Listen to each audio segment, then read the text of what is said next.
So in July, I had a very unlikable narrator kind of month. Most were intentionally written that way, but others not so much. Howdy book lovers, I'm Anita and here's everything I read in July. The first book I read in July was Catherine House by Elizabeth Thomas. It's about an elite college that's totally isolated from the outside world. Once you're there, you can't have any contact with your old life, so obviously there's something funny going on. This book was fine, I guess. It wasn't really dark enough to be dark academia. It wasn't literary enough to be literary fiction, let alone literary horror. It was slightly gothic. There were gothic vibes, but it didn't really lean into anything hard enough to warrant much of a reaction from me. I liked the first half of it much more than the second half. And if you're somebody who reads mostly for vibes, you might enjoy it. It was a 3-star read from me. I didn't hate it. Then there was Sky Daddy by Kate Folk. And I'm just now realising I didn't include it in my Unhinged Narrators video. And I'm not sure why, because Linda is definitely unhinged. So Linda is convinced that she's destined to fall in love with an aeroplane. Not fall in love on an aeroplane, with the plane. She believes that one day a plane will choose her as its soulmate, and together they will crash into a fiery heap as the plane claims her as its mate. Like, she absolutely 100% believes this to be true. Don't mind my dog just munching on his foot there. That sounds disgusting, bro. So, Sky Daddy was funny, but it was also weirdly relatable. As someone on the ACE spectrum, I appreciated her sort of distaste for sex and sexual relationships with other humans. I mean, there are some spicy scenes involving the planes, which is not my jam. No shade on anyone who is plane sexual, it's just not for me. But the way that Linda had to navigate romantic relationships and how everyone expects her to have these particular needs when it comes to relationships, I feel like that was really well done. I mean, Linda can be completely irrational in her obsession with the planes. There are points where it becomes an addiction for her, like she binge flies, and you can see her making a total mess out of her life because of it. But you're kind of still rooting for her. And that's sort of one of my favourite things about books like this. They take a premise that should be ridiculous and then they make you emotionally invested in someone who's making terrible life choices. I gave Sky Daddy 4 stars. It was funny and unexpectedly heartfelt for a book about someone who wants to cop off with a Boeing. After that, I picked up The Hearing Trumpet by Leonora Carrington, which is about Marion, a 92-year-old woman who gets packed off to a retirement home when her family gets sick of it. Once she gets there, she finds it's full of eccentric residents and odd routines, and before long, things start getting weird. Marion was just hilarious. It was a joy to be inside her head. If I am ever a 92-year-old woman, I hope I am half as awesome as her. Things get weirder and weirder at the retirement home until, if it were any other book, it would make zero sense. But because of Marion's narration, there's always this weird internal logic. No matter how surreal things get, she has a perfectly reasonable explanation for it, so you kind of just go with it. To me, it felt like you're sort of seeing the world through the eyes of someone with dementia, but I'm not sure at all if that's what Leonora Carrington intended. It's just sort of how the surrealism made sense to me within that world. Even though Marion's narration is so dry and funny, the themes are kind of sad. Like, it's an exploration of ageing and the way that older women become invisible. Marion's family have basically decided she's stopped being a person now and she's just something to be managed. It was a heck of a book, 4.5 stars. The next book I read was Drive Your Plow Over the Bones of the Dead, and I'm not even going to try to attempt to pronounce the author's name because I'll just butcher it. But it's another book about an older woman who everyone dismisses. This book took me a minute to get into. The narrative's very meandering and it's kind of hard to latch on to, but once I did, I was hooked. So it's about Janina, but don't call her that, because she likes to give people names that she feels suit them, like Oddball and Bigfoot, and she doesn't think that she's a Janina. So she's this older woman who lives in this tiny village near the Polish border. She's obsessed with astrology and William Blake and animal welfare. She's convinced that the series of mysterious deaths in the village is connected to the treatment of the local wildlife. And honestly, her reasoning's pretty solid, but nobody listens to her. They just roll their eyes like crazy old Janina, at it again. And honestly, I think a lot of women over 40 will recognise that feeling, the way that you turn more and more invisible as you age and the way that you're dismissed. The other thing I really liked about this book was the issues that it raises about animal rights and the way that we justify violence toward animals, the way that we place more value on some lives than others. It didn't feel preachy to me, but then it's a topic that I feel pretty strongly about, so I pretty much agreed with Janina. I did see the twist coming, so I assume that that was intentional because I'm normally pretty obtuse about that kind of thing. But honestly, it didn't make any difference. The payoff is really seeing how it all unfolds more than anything. After the slow start, I ended up really enjoying this book. I gave it 4.5 stars. If you like literary mysteries, that's really hard to say. If you like literary mysteries, literary mysteries and eccentric narrators, I would definitely recommend it. Yay for weird old girl lit. After that, I read Earthlings by Sayaka Murata.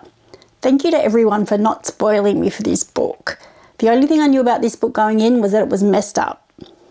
So Earthlings is about Natsuki, who believes that she's an alien sent to Earth from planet Popopopia on a mission. As she gets older, she struggles more and more with the expectations placed on her by society. Is this book messed up? Yes. But it is so much more than that.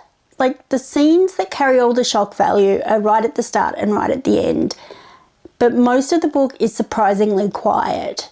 It's sad and it's lonely. It's about what it feels like to go through life never quite fitting into the world around you. I feel like Sayaka Murata's writing lends itself to these kind of themes so well. It's so stripped back that she could give Hemingway lessons in word economy, though I don't imagine he'd take it that well. She never tells you how to feel about what's happening. She just presents it as the characters experience it, and that kind of gives it more emotional weight. Earthlings is definitely not a book I'd recommend to everyone, but I gave it 5 stars. It's confronting, but it's so much more than just the shock value. Then I totally changed gears and read A Good Person by Kirsten King. This book's about Lillian. Lillian is convinced that she's a good person. She's not. She's terrible. She's so terrible. But the mental backflips that she does to convince herself that she is a good person are hilarious. So at the start, she's seeing this guy who is a bit of a douche, honestly, and she's way more invested in the relationship than he is. You can totally see it coming when he dumps her, even though she's completely blindsided.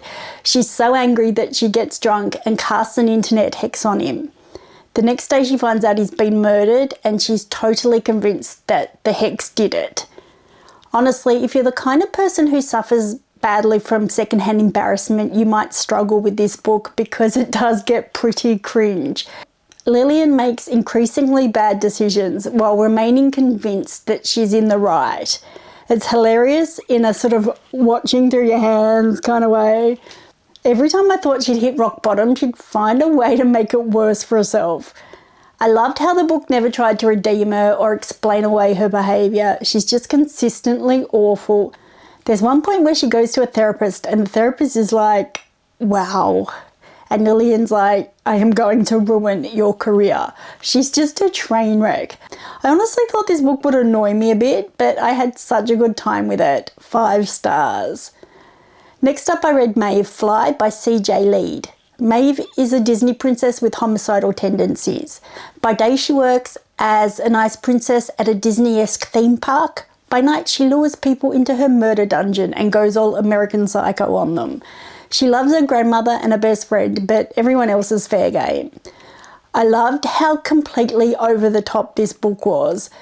The contrast between Maeve spending the day smiling at children in a princess costume, a job which she genuinely loves, and then going home to hack people to bits in the most messed up ways. Hilarious. There's one scene near the end where it's Halloween and Maeve's been on this killing spree while wearing a princess dress, and everyone's like, hey Maeve, great costume, because there's like blood all over it. But yeah, that's just who she is. There are a few points where Maeve herself did get a little bit annoying, which is why I ended up rating it only 4 stars instead of 5, but the writing itself was really good. CJ Lee did not hold back at all and let this book be as over the top as it needed to be. I would definitely be reading more by her. The next book I read was Animal by Lisa Taddeo. Animal is about Joan, who has just fled New York for California after her married boss, who she's been having an affair with, shoots himself in front of her in a restaurant. Once she's in California, Joan gets obsessed with finding this particular woman and befriending her, though you don't know why at first. While that's going on, she reflects on her childhood, her parents, and the relationships that she's had with men. Joan's childhood is marked by trauma, including sexual abuse, and bit by bit you see how those experiences have shaped her and why she's become the person that she is. Joan isn't always likeable, though I guess compared to Lillian she is, and Joan does make some terrible decisions, but I was completely invested in her. The more I learned about her, the more everything started to click into place. What really made this book for me was Lisa Taddeo's writing, how well observed it was. You never feel at any point as if the book is judging Joan, even when she's judging herself. It's honestly one of the best character studies I've ever read. And it's funny because it's almost the complete opposite of Sayaka Murata's writing. Murata's style is incredibly stripped back, whereas Taddeo's kind of lingers. There were so many passages that I wanted to stop and reread because they were so beautiful. Well, and some because it was like, what the fuck? It's a confronting book, but also a beautiful one. I haven't really stopped thinking about it since I read it. 5 stars. And then I read Funerals Are for the Living by Sammy Ellis. This book's about Junie, who is a black teenager who's struggling with the death of her sister after a car accident that Junie walked away from completely unharmed. Her sister's buried in the next town over, which has a long history of racism. When Junie visits the cemetery, she notices that everything around her sister's grave is dead, like all the plants and grass and everything. At first she thinks that even the ground is racist, but soon she realises that there's more to it. Underneath the supernatural horror, this is a book about grief and generational racism. I thought it balanced those elements really well without ever feeling like it was taking away from the plot. I listened to the audiobook of this and the narration was an absolute delight, so I'd highly recommend that if you get the chance, especially if you're down for some YA horror. 4 stars from me. Okay, so in a month where I was purposefully reading books with unhinged and unlikable narrators, I thought I'd take a break from that and read a classic folk horror. I read Harvest Home. It passed the vibe check early on. Family moves to an idyllic New England village where the townsfolk have secrets. It felt like the lottery had a baby with the Wicker Man, and I was here for it. But then I realised that out of all of the unlikable protagonists I'd read this month, nobody was more insufferable than Ned freaking Constantine. I straight up hated this book because I couldn't get through a page without wanting to throat punch Ned into next week. He's misogynist, ableist, he's just, I can't, ugh. He paints these paintings that sound so freaking basic and awful, and everyone's all like, oh Ned, you're so talented. But honestly, no, it sounds like something my great aunt Esme would have painted. They're all just being nice, Ned. They don't think you're talented. They're just being nice. And Ned, he's all getting up in the village's business. It's just like, stay in your lane, Ned. And like the old lady healer, right, in the village, she literally brings his daughter back to life. And a few pages later, he's just cursing her out for her pagan ways. There's this woman he keeps cheating on his wife with. And at one point he actually sexually assaults. He calls her the town slut. Well, what are you, Ned? What are you? And the little girl with an intellectual disability that everyone thinks is a seer, the way he talks about her is literally disgusting. I just can't with this guy. I just can't. I mean, I know this book was written in the 70s and I don't expect older books to have contemporary values. I recently reread some early Stephen King and there are definitely parts that haven't aged well in those books. But those books also have compelling stories and complex characters, not just 400 pages of Ned being an unrelenting pig. I would love to actually read this book written from a different perspective, maybe Ned's wife or the town slut. Fucking Ned, man, I hate that guy. 0 stars. Fuck you, Ned.